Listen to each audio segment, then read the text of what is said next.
ओम नमः शिवाय। गणेश गौरव 18वां अध्याय चतुर्थ खंड श्री रुद्र संहिता श्री शिव महापुराण। नारद जी बोले, हे विधाता, जब भगवान शिव की कृपा से पार्वती पुत्र श्री गणेश पुनः जीवित हो गए, तब वहाँ क्या हुआ? जीवित होकर उन्होंने क्या कहा? नारद जी का यह प्रश्न सुनकर ब्रह्मा जी बोले, हे नारद, जब श्री हरि विष्णु ने हाथी का मस्तक गणेश के धड़ से जोड़कर उसे जीवित कर दिया, तब यह देखकर देवी पार्वती बहुत प्रसन्न हुई। उन्होंने गणेश को बाहों में भरकर गले से लगा लिया और उसे चूमने लगी। फिर उन्होंने गणेश को सुंदर व मनोहर वस्त्रों एवं रतन जड़ित आभूषणों से सजाया। अनेक सिद्धियों एवं मंत्रों से विधि पूर्वक अपने पुत्र का पूजन करने के बाद कल्याणमयी पार्वती माता ने गणेश जी के सिर पर हाथ रखकर वरदान देते हुए कहा, हे मेरे प्यारे पुत्र गणेश, तुझे तेरी माता की आज्ञा से बहुत कष्ट सहना पड़ा, परंतु आज के बाद तुझे कभी भी किसी भी प्रकार का कोई कष्ट नहीं होगा। सभी देवता तुझे पूजेंगे। पुत्र, तुम्हारे मस्तक पर सिंदूरी रंग की आभा है, इसलिए तुम्हारा पूजन सदैव सिंदूर से किया जाएगा। जो भी सिद्धियों और अभीष्ट फलों को प्राप्त करने के लिए तुम्हारा पूजन सिंदूर से करेगा, उसके काम में आने वाली सभी बाधाएं और विघ्न दूर हो जाएंगे। इस प्रकार जब देवी पार्वती ने गणेश पर अपने आशीर्वादों की कृपा की, तब भगवान शिव भी प्रसन्नता पूर्वक गणेश के सिर पर हाथ फेरने लगे। माता पार्वती ने प्रसन्नता पूर्वक पहले भगवान शिव को देखा, फिर गणेश को संबोधित करती हुई बोली, पुत्र, यही तुम्हारे पिता भगवान शिव हैं। तब गणेश जी तुरंत उठ खड़े हुए और भगवान शिव के चरणों पर गिरकर अपने अपराध की क्षमा मांगने लगे। गणेश ने कहा, हे पिताजी, मैं अज्ञानतावश आपको पहचान नहीं सका, इसी कारण मैंने आपको घर के भीतर नहीं जाने दिया था। हे प्रभु, आप मेरी इस मूर्खता को कृपा करके क्षमा कर दें। अपने पुत्र गणेश को इस प्रकार क्षमा याचना करते देखकर भगवान शिव ने प्रसन्नता पूर्वक उन्हें क्षमा कर दिया। तब मैं, विष्णु जी और शिव जी त्रिदेवों ने कहा, जिस प्रकार इस संसार में हम तीनों देवों की पूजा होती है, उसी प्रकार गणेश भी सभी के द्वारा पूजे होंगे। किसी भी मांगलिक कार्य में सर्वप्रथम गणेश जी का पूजन किया जाएगा, तत्पश्चात हम सबका। यदि ऐसा न किया गया तो पूजा फल नहीं मिल पाएगा तथा पूजा का फल भी सफल नहीं होगा। तब शिवजी ने सभी मांगलिक पूजन वस्तुएं मंगाकर गणेश का पूजन किया।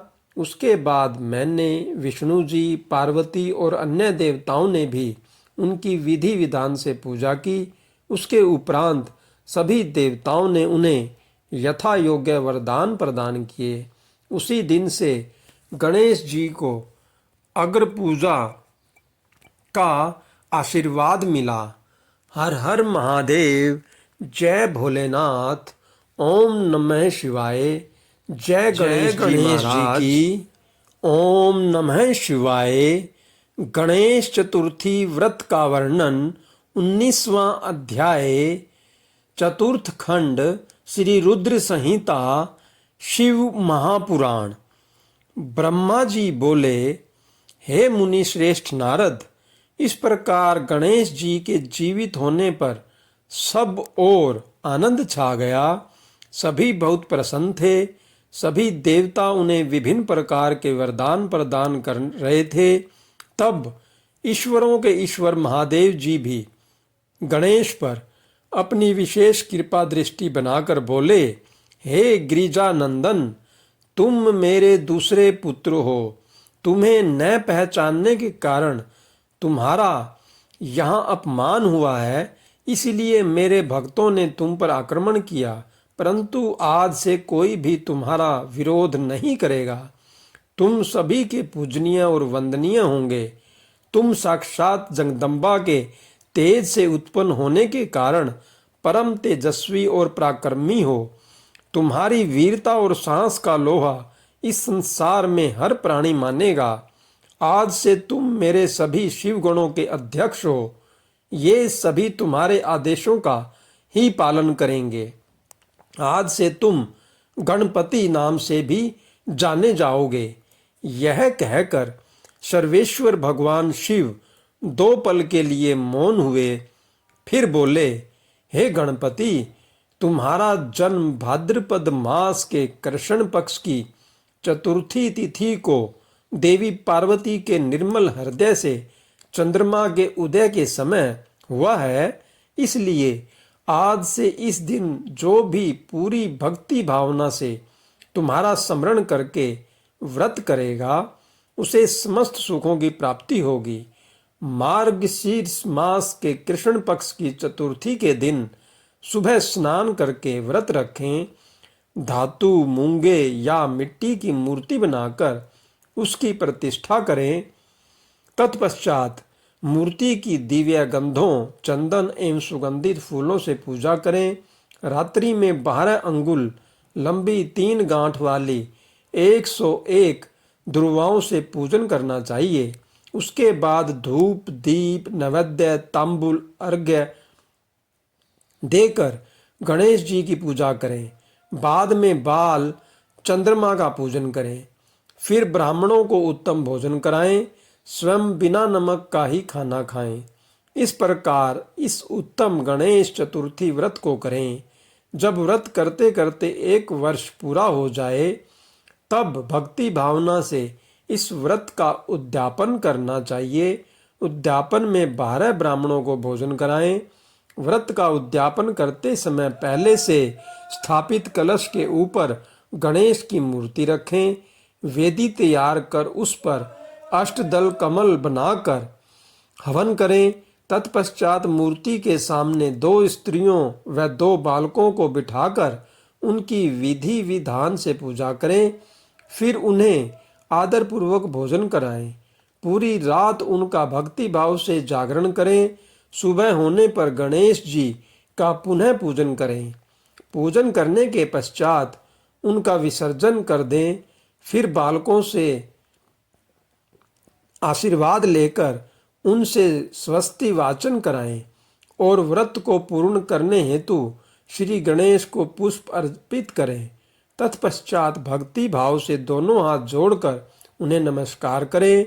हे गणेश, इस प्रकार जो श्रद्धा पूर्वक उत्तम भक्ति भाव के साथ तुम्हारी शरण में आएगा और तुम्हें रोज पूजेगा, उसके सभी कार्य सफल हो जाएंगे तथा उसे सभी अभीष्ट फलों की प्राप्ति होगी। गणेश का पूजन सच्चे मन से सिंदूर, चंदन, चावल और केतकी के फूलों से करने वाले के सभी विघ्नों और क्लेशों का नाश हो जाएगा। उस समय के अभीष्ट कार्य अवश्य ही सिद्ध होंगे। यह गणेश चतुर्थी व्रत सभी स्त्री एवं पुरुषों के लिए श्रेष्ठ है।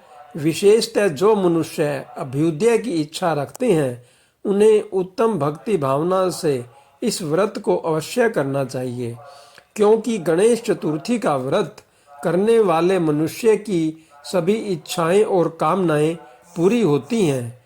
इसलिए सभी मनुष्यों को इस श्रेष्ठ व्रत को पूरा करना चाहिए तथा सदैव तुम्हारी भक्ति भाव से आराधना करनी चाहिए।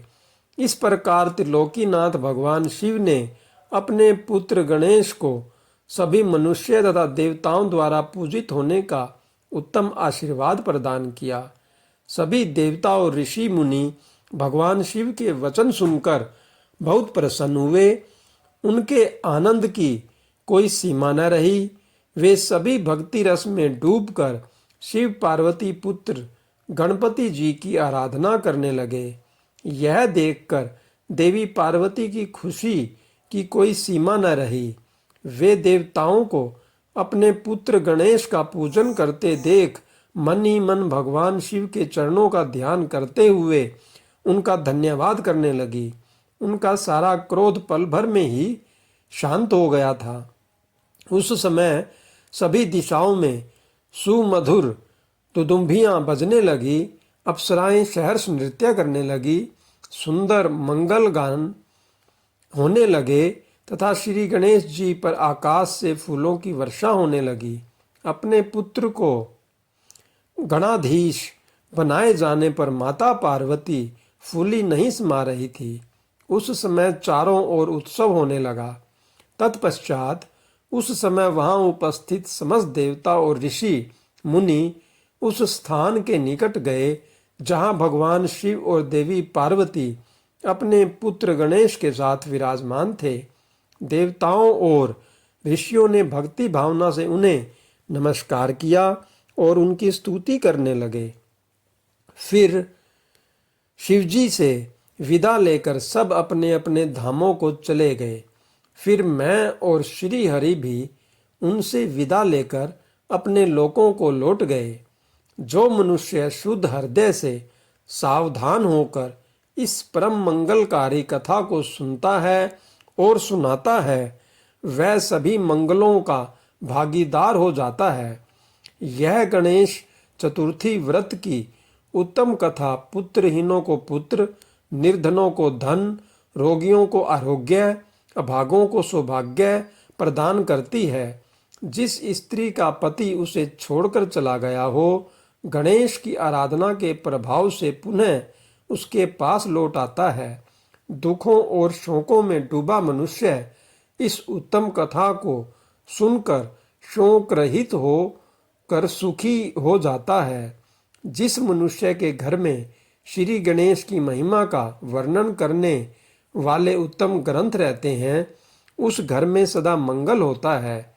श्री गणेश की कृपा अपने भक्तों पर सदा रहती है और वे अपने भक्तों के कार्यों में आने वाले सभी विघ्नों का नाश कर उनकी सभी मनोकामनाओं को पूर्ण करते हैं और उनकी हर इच्छा पूरी करते हैं, उनको हर सुख प्रदान करते हैं, उनके सभी दुखों को, विघ्नों को हर लेते हैं।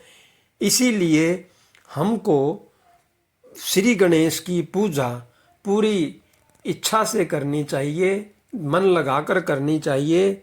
हर हर महादेव, जय भोलेनाथ, जय शिव शंभू, ओम नमः शिवाय।